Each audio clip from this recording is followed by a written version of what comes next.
Alright guys, we're back with more fantasy baseball content, and in this video, I'm going to talk about 5 players I think are going to break out during the second half of this season. But before I get into it, I want to thank all you guys for being back here and supporting the channel. I'm going to set a new ambitious subscriber goal though. I want to get to 7,000 subscribers by the end of July. I'm only about 400 subscribers away. I know there's 400 of you guys watching this video right now that are not subscribed to the channel. So if you do like what you're watching and you don't want to miss out on any more of the videos that come out, every week I do a weekly waiver wire video. Next week I'm going to do 5 breakout pitchers for the second half.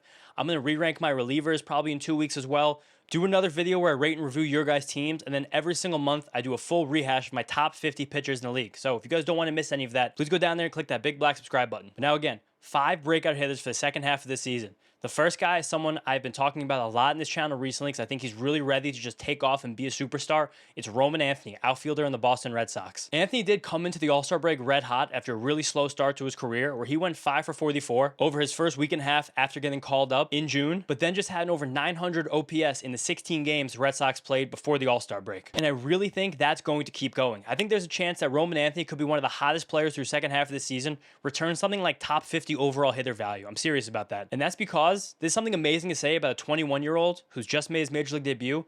He doesn't really have that many or any at all flaws as a baseball player. First up, he hits the ball incredibly hard. We have a full month's worth of major league data for Anthony and a sample of about 80 batted balls, which isn't like the biggest sample ever, but it's also a decent sample to start to really learn a lot about these batted ball metrics. And he's top 10 overall hard hit rate, top 10 in hard hit baseballs per swing, top 10 average exit velocity, and also top 10 in his exit velocity on fly balls and line drives. On top of that, he's already hit a ball over 112 miles an hour. So right now you got check, check, check, check, check. This guy has a lot of power. Then with having that great power, Anthony also makes very, very good swing decisions. He is very passive at the plate. His 37% overall swing rate is the 7th lowest for any player in the league who's taken at least 100 plate appearances. But he also just knows which pitches to go after. He almost never swings at pitches outside the zone. He's really good at avoiding the edges of the plate and waiting for those pitches in the heart of it. A really, really big identifying factor for young players that we can see are ready for the next level. He's not afraid of falling behind in the count. He works his walks really easily. He strikes out like a league average amount, nothing crazy. So now we have really good power, really good plate discipline, swing decisions. Then he's also hitting either second or third in the Red Sox every single day, a prominent spot in the lineup to accumulate runs, accumulate RBIs. Also, the Red Sox playing one of the best hitters parks in baseball in Fenway Park, which is another huge check mark for Anthony. And there was some platoon fear with Roman Anthony when he got called up as a left-handed batter. 21-year-old kid, you don't really want to expose a lefty to left-handed pitchers, but he's kind of blown right through that. The Red Sox have shown they're not afraid to let him hit against lefties. He is playing every single day, besides the one-off off day, just because the Red Sox do have a glut of corner outfields and DHs right now, which also just could get resolved at the trade deadline. He's also decent on defense. He can run a little bit. Like, he is everything you want from a baseball player. He's the perfect baseball player. He's a #1 prospect for a reason. And I think we're ready for him to be a true superstar as we move to the end of the season. There is no league shape, size, format, anything. 6 teams, 8 teams, I do not care. Roman Anthony has to be on a roster in every single league because, again, you have a chance to have one of the 50 or so most valuable hitters in baseball from this point onward. Next up, we have a very different type of second half breakout. It's going to be Willy Adames, shortstop on the Giants. I'm fully ready to buy back in on Adames after a really just disastrous April and May, which I don't have to rehash you guys on. It was really bad. He was dropped in most leagues, and I think it was deservedly so. But he did go into the All-Star break blazing hot, going 13 for 44 since the beginning of July, with 3 home runs and 12 RBIs in only 13 games. And on top of that, if you go back to the beginning of June, Adames has kind of just been the exact same player he always has been, when he's been hitting well. It's very hard to tell that, though, because of how bad April and May were, his full season batting line still objectively sucks. So it's easy to miss these little hot spurts in the middle where it seems like a player has returned to form. But again, since the beginning of June, which is 38 games, Adames has a 780 OPS, 7 home runs, 23 run score, and 23 RBIs. That right there, that's like exactly the Willy Adames that we expected at the beginning of the season. The same Willy Adames that we drafted. The same Willy Adames that the Giants signed and were probably really scared about during those first 2 months when all of his batted ball metrics were down and it kind of just looked rough for him. But as all of this was happening, a lot of Adames' underlying swing decision metrics were good during that stretch since the beginning of June. He's got about 22% strikeout rate, 8% walk rate, very in line with his career averages. He wasn't expanding the zone very much, which is often a fear for hitters when they sign these big new contracts, trying to do a lot really quickly, getting over aggressive, especially a team that was struggling on offense like the Giants. Well, I guess they were actually hot at the beginning of the year, then they kind of struggled in the middle, and now Adames has kind of gotten hot. But it is just hard signing that big deal, accepting that pressure, uprooting your life, moving all the way across the country. There's a lot mentally, so sometimes it does take these guys a few months, even a full season, to actually get themselves in the groove. And I think that's where we're at with Adames. Also, this hot streak for Adames has really coincided, or by hot streak, or just really kind of returned to form, has really coincided with the trade for Rafael Devers. Having another really good hitter in that lineup can be very helpful for a guy like Adames, who's probably getting pitched around a lot. And then also, ironically, him getting super hot since the beginning of July also coincides with Matt Chapman returning from injury.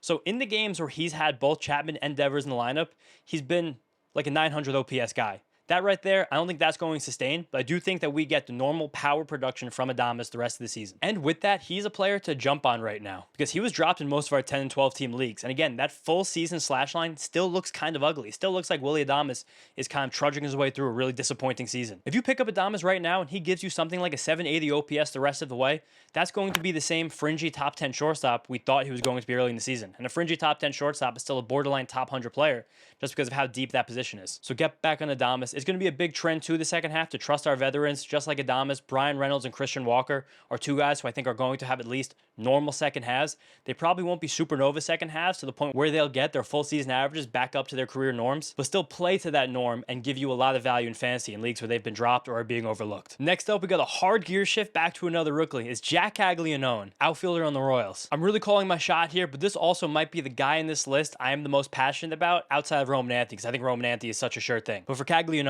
the Royals called him up on June 3rd after playing just 79 total minor league games because he was drafted last year by them. And at the same time, where he only played 79 total minor league games, being drafted under a year until his major league debut, he's been learning outfield on the fly. He never played outfield before. In fact, in college of Florida, he was a first baseman slash pitcher. So along with learning a new position, reaching the major leagues in less than 1 year after being drafted, this is also the first time in Caglianone's life that he's actually stopped pitching and focused on hitting full time. Lots of things happening right now, so it's just a testament to his ability that he got to the major leagues this fast. Also, because of how bad the Royals' corner outfield options are, but that's neither here nor there. So with getting called up about 6 or 7 weeks ago, Caglianone has actually statistically, not exaggerating here, been the worst hitter in Major League Baseball since he stepped foot in a Major League field. His 459 OPS since June 3rd is the worst in the league, and it is laughably bad. Like, that's an OPS that you can't even believe is that low. It's impossible that an OPS can be that low. You have to do nothing with your balls in play to actually make that happen, and that's what's happened to Caglianone so far. But truthfully, there's just no way that he keeps producing this poorly. There's no way. Mostly because he hits the ball so hard, so consistently, it doesn't make any logical sense why more of these balls in play are not falling for hits. Not even just not falling for hits, not going for extra base hits, not hitting more home runs, not just simply doing more damage on the balls that he puts in play. And just a real look behind the curtain to my process a lot of times, so I'm looking at breakout hitters or just doing research for my own teams. One of my favorite stats to look up, and you need to do some like manual configuration on this, is barrels per swing. I think it's one of the best ways we have to evaluate both a hitter's power output and their swing decisions at the same time, because if you're talking about barrels per swing, first of all, you have to be deciding to swing. Do you hit a barrel? Usually you have to be swinging at a good pitch in order to do damage on it. And also, I'm just going to read the definition for a barrel from Major League Baseball's glossary. They describe barrels as a ball traveling at least 99 miles per hour always earns the barreled status when struck between 25 and 31 degrees of launch angle. Add 1 more mile per hour to reach 100, and the range grows to another 3 degrees to 24 to 33 degrees of launch angle. So really what a barrel is, it's a ball that's hit a little bit more than just a hard hit ball. A hard hit ball is classified at 95 miles an hour exit velocity. A barrel has to be at least 99. And also with the launch angle, that's considered like a good line drive, like low fly ball. It's a weird thing to describe, but I love using barrels because I think it's one of the best stats we have to determine who is hitting the ball well. And again, that's why I like breaking it down more to barrels per swing. Because when you're deciding to swing, usually you have to swing at a good pitch to actually get a barrel. And that's how we get where we are right now. So with that, in terms of barrels per swing, the guys at the top of the league are very obvious. You're going to have your Aaron Judge, you're going to have your Juan Soto, you're going to have your Shohei Ohtani. But Caglianone is in the 80th percentile of barrels per swing since he was called up. So he is making good swing decisions. He is hitting the ball consistently with authority. They're just not falling for hits. Funny enough, the first guy I talked about in this list, Roman Anthony, he's just ahead of Jack Caglianone in this leaderboard. And also, another guy I mentioned is just behind Caglianone, but he's coming up next. But just having those barrels don't tell the entire story of why Caglianone has been just objectively horrible this season. When you hit a barrel, it usually gives you a very favorable outcome. You have a very likely chance to get a hit, a very likely chance for the hit to go for extra bases. You're really doing damage to the baseball. When Caglianone's hit a barrel this year, it's been 11. So it's, again, not a very big sample size for these stats I'm about to tell you, but still is significant. He has a 455 batting average, 1600 slugging percentage, and 860 WOBA. Those all objectively right now, wow, those are great stats. If Caglianone's hitting about 500 on his barrels,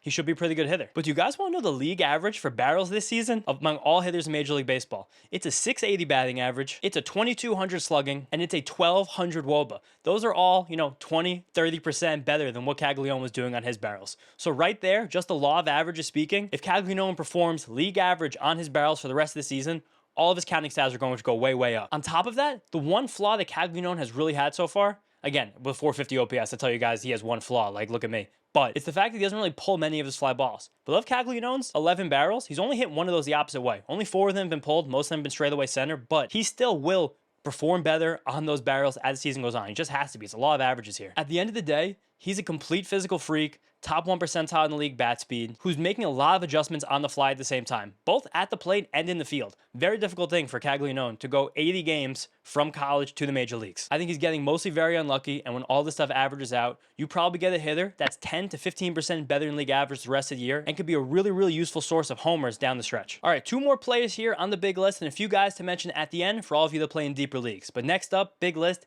Dominic Canzone, outfielder in the Seattle Mariners. Proud to have back-to-back Italians on this list, but Canzone has done a lot this year that's really changed my entire view of him as a player. A fellow Buckeye, someone I had the privilege of actually watching while I was on campus in college, Canzone has broken out in a huge way this season with 6 homers, a 320 batting average, and 900 OPS in 30 games since being called back up by the Mariners to kind of become a new regular outfielder on their team. And that's all good and well, but we know that a 30-game sample of just those production stats don't really mean that much at the end of the day. But there is so much that Canzone has done in this month to totally transform our view of him as a player. As a prospect, he was always someone that was considered to have plus raw power, but he really struggled to translate that raw power into games. And then with that, his hit tool never came along.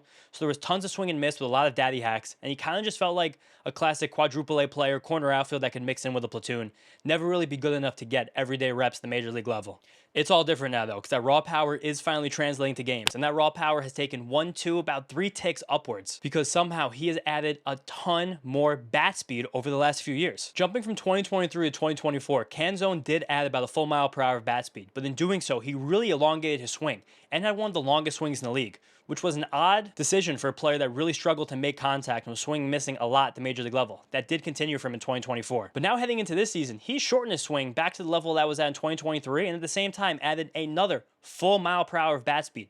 That's a player that got a lot stronger in a shorter period of time and probably someone who's really refined their swing mechanics. It is really just crazy to make those 2 adjustments at one time. It's a testament to how hard he likely worked this offseason to do so. With that, he's now getting to that raw power in games, and he's making so much more contact because that shorter swing is a bit more manageable for him. Things really clicked in for me where Canzone's power is now. When he had a 450-foot home run last month that actually tied the game for the Mariners in the 9th inning. Great bat flip by him on that one. And then also, so far this season, he's already hit the ball 115.9 miles per hour. That is the hardest ball he's ever hit in his career by over 4 miles per hour, and in the 97th percentile of all hitters in the league. This is very real power now, and it's come with genuine gains in the contact rate that kind of make me believe this is all legit. These are the key things I'm going to look for a late bloomer, a kind of later career breakout guy like Canzone, who's 27 years old and now just kind of finding his footing in the league. But there are real tangible changes here. He still is a free swinger. He still chases a lot of pitches, but now with that contact rate rising, he's only struck out 17% of the time. Also only walked like 3% of the time. Maybe all those things come back to roost. But Canzone, when he's hitting like this and playing every day for the Mariners, he is a very viable player in 12-team leagues. And the upside here is kind of tremendous with that crazy power output and the amount of contact he's making. I'm fully bought into Canzone right now. Now, the last player we have on the big list is Jesus Sanchez, outfielder in the Marlins. Sanchez is kind of an eternal breakout pick because he has such amazing physical tools, but has never really been able to put it all together at the major league level. But for the last few years, he sneakily has been solid. 3 years running now, Sanchez has been above league average hitter based on WRC+, while continuing to make incremental gains to his plate discipline and strikeout rate. It's also funny that at the same time, 3 years ago is when the Marlins finally stopped trying to play him in center field full time, which has really helped him out a lot. He's much better suited for a corner because he has a great arm, but not the best range, doesn't get the best jumps on the ball. But it feels like an even bigger and much sneakier step forward is happening right now this season. Because he is 27 years old, a lot of the hype is gone, and he had an injury and missed the first few weeks of the season for the Marlins. So just missing those first few weeks of the season, you kind of get off radars a little bit because you just naturally will drop down drafts when people know you're injured at that moment. So again, great buying opportunity right now for Jesus Sanchez. Because overall in 75 games, it's 7 home runs, it's 9 stolen bases, and it's a 730 OPS. Totally fine, totally cool, very in line with his career averages at that point. The same guy who you kind of hope to get you 20 homers, hope to steal you 20 bags, and again, be just a hair better than league average at the plate, production-wise. But so far, he's running a league-best 21% strikeout rate, which was over 30% just a few years ago and has been steadily dropping. And it does feel like he's dropping that strikeout rate in a really true and sustainable way. He's chasing much less often than he ever has in his career. He's actually near nearing league average in chase rate right now, which I can't believe after watching 23 and 24-year-old Jesus Sanchez just swing at everything for those Marlins teams. He's also making more contact in the zone. He's avoiding the shadow of the zone a lot more often. And it seems like for the first time in his entire career, he has a plan for breaking balls. He used to just flail at those pitches.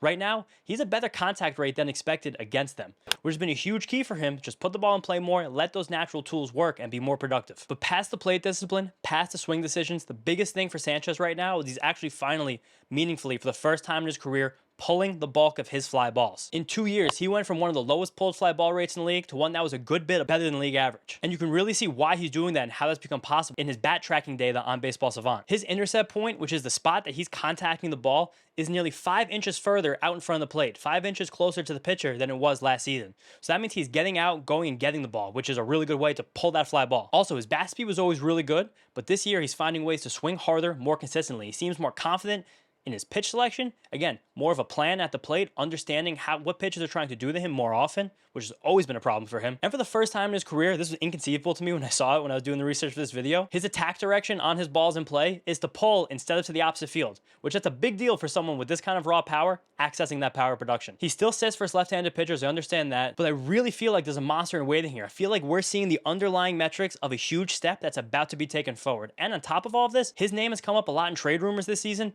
So if the Marlins trade him somewhere with maybe a little bit better of a hitting infrastructure, definitely a better ballpark to hit in, because Lone Depot Park in Miami is one of the worst places to hit in the whole league, we could really see a true step forward. Jesus Sanchez could be a weapon in 12-team leagues down the stretch. Now, a few more quick breakouts for you guys in deeper leagues, maybe some other people that are not really being talked about that much, but also not guys I think I want to take a shot on 12-team, 10-team leagues yet. First up, Spencer Horwitz on the Pirates. Came back from a wrist injury that he sustained this winter. Has been a slow start to the season. Was like a 25% better than league average guy last year in the strong side of platoon in Toronto. He's eligible at first base and second base in most leagues, which is a really good piece for any roster. Worth looking into Spencer Horwitz for the second half. Same with Dylan Cruz. I do think he will be back with the Nationals probably by the middle of August. He's another guy that popped on those barrels per swing metrics because he was just so discombobulated plate discipline wise early in the season. Looked like the game was moving fast for him.